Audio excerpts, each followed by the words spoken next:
My stepdaughter hid her mom's affair from me. Now she'll know what it's like to grow up fatherless twice. Hello Reddit I+ here. My name's Ethan Morales, I'm 38, and I thought I had built the perfect little life. I met Rachel, 36, back when I was finishing my engineering degree. She already had a little girl, Chloe, just 2 years old back then, and a messy history. Her high school boyfriend bailed as soon as he heard she was pregnant. When Rachel told me about Chloe, I won't lie, I considered walking away, but Rachel cried, begged, and promised she'd never hide anything from me again. Against my better judgment, I stayed. Over time, I started to love Chloe like she was mine. She'd crawl into my lap during movie nights, call me dad before she could even spell it. By 2018, Rachel and I were married. In 2020, I officially adopted Chloe. 2 years later, we had our son Caleb, and Rachel decided to be a stay-at-home mom. I supported it fully. After all, I was earning enough to keep us comfortable. For a while, life was good. Family barbecues, vacations, bedtime stories. Then, cracks began to form.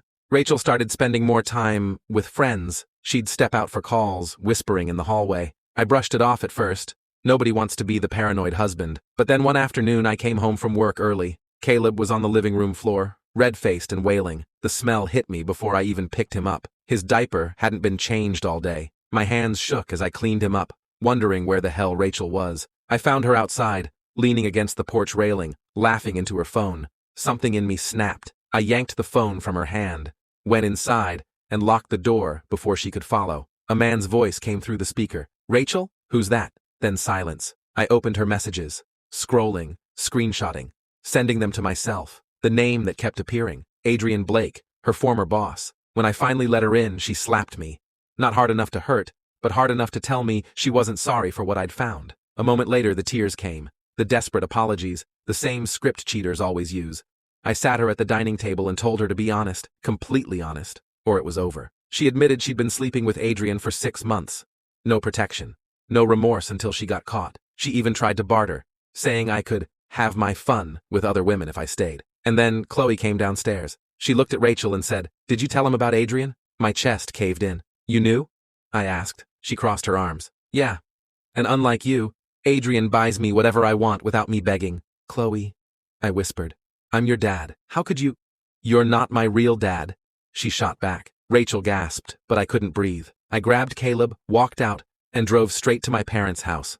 I stopped paying for Chloe's private school, canceled all her extracurriculars, called a divorce lawyer. When Rachel and Chloe texted to apologize, I sent one reply: "Tell Chloe to start calling Adrian dad. I'm done." Then I blocked them both. 1 week later, I'd been drinking myself to sleep every night until my mom cleared every bottle from the house. I realized I was destroying myself while Caleb needed me sober. I spoke to Rachel again, not to reconcile, but because I needed answers. She admitted Chloe caught them kissing once and threatened to tell me. So Adrian started buying her gifts, and Rachel started telling Chloe that Adrian might actually be her real dad. That broke me worse than the cheating. I realized Chloe's cruelty wasn't entirely hers. It had been planted. I unblocked her.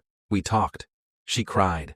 She said Rachel finally told her the truth and she'd stopped speaking to her. We're meeting tomorrow at the park. I'm still not sure if my marriage can be saved or if it should be, but I know this. The bond I had with Chloe is worth at least one honest conversation. The betrayal cut deep, but maybe not deep enough to erase 12 years of being her dad. For now, I'm focusing on Caleb, staying sober, and bracing for whatever the future throws my way. After my talk with Chloe at the park, I thought maybe, just maybe, we could patch something between us. But a few days later, my lawyer called with news that made my blood boil. Rachel wasn't just fighting the divorce.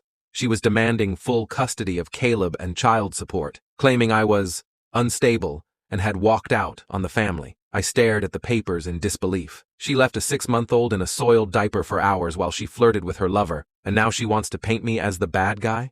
I said to my lawyer. "She's going for the sympathy angle," he replied. "But we can fight this. And, Ethan, there's something else you might want to consider." "What?" "A paternity test. Given her affair?" The words hung in the air like smoke. I froze. I'd been avoiding the thought for weeks, terrified of the answer. But now, with her trying to take Caleb from me, I needed the truth. I'll never forget sitting in that sterile clinic room, holding Caleb in my lap while they swabbed his cheek. He giggled, completely unaware that his entire world, and mine, could change in a few weeks. Rachel didn't know I'd ordered the test. She was too busy posting smiling selfies on Instagram with captions about new beginnings and fighting for what's right. 3 weeks later, I opened the envelope with hands that wouldn't stop shaking. My eyes went straight to the words in bold, probability of paternity, 99.99%. I sat there for a long time, just breathing. Relief washed over me first. Caleb was mine. Then came the rage.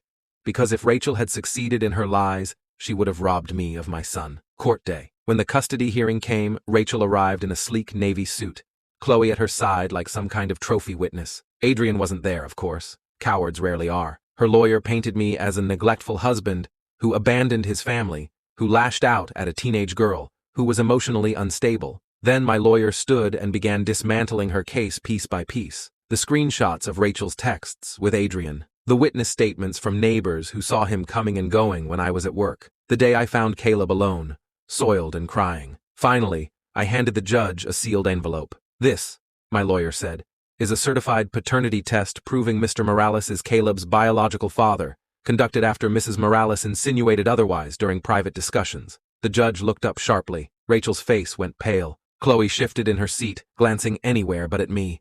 When it was over, the judge ruled in my favor. Full custody of Caleb to me. Rachel to have supervised visitation only, pending proof of stable living conditions.